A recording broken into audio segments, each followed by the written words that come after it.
what's up guys? Isang napagandang araw sa ating lahat. Ako nga pala si Nathaniel Dangkalad. Ngayon ay dadalhin ko kayo sa Dapitan City para puntahan ang isang lugar na kung saan naging parte ng buhay ng ating pambansang bayani, si Jose Rizal. Kaya ano pang hinihintay nyo? Tara, samahan nyo na ako.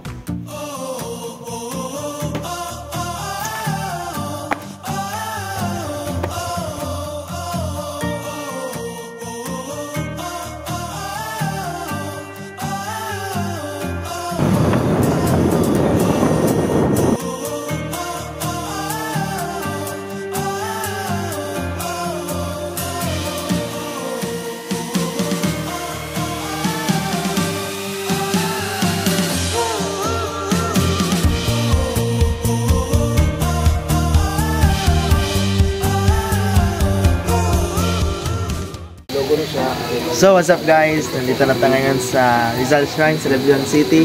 At nandito tayo ngayon sa kusina ni Rizal. So ang kusina ni Rizal ay may sukat na 14 at 10 talampakan. At bukas ang mga gilid mula sa baywang pataas.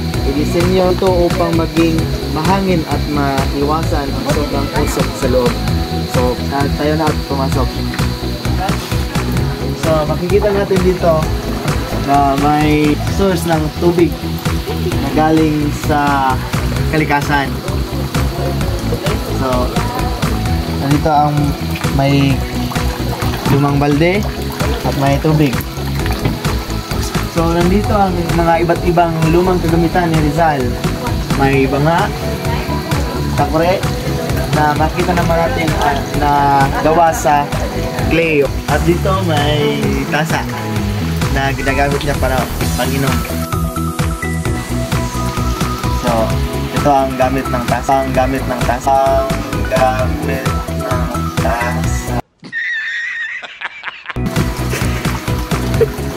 Pakita ng camera. Nandito mga kagamitan ni Rizal. May takore, ibang klaseng takore. May malaki, may maliit. May kaldirin. May mga plato dito para gamit pang kain ni Rizal.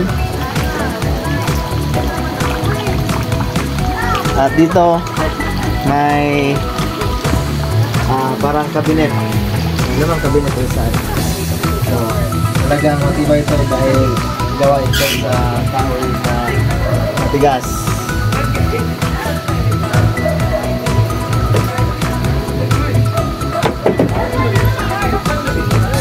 So dito may banga, dalawang banga, mga malalaking banga. Siguro ito ay sidlan ng mga tubig o kaya alak. At dito makikita naman natin ang kanyang tutuan, Rizal, na gawa sa kahoy rin at ng lupa. So merong alaha. Dito magluluto si Rizal ng kanyang mga ulam. Alam naman natin na si Rizal ay mahilig sa pagluto. So dito siya nagluto at kaya tayong kanyang kaldero na masasaingan. So ang kusina ni Rizal ay napaka-presko. Kaya ito ay gawa ng nipa at mga kahoy na may sukat na 14 at 10 talampakan. At ngayon ay subukan natin kung ang tubig ba ni Rizal ay talaga bang mainom o mineral. Galing mas mineral.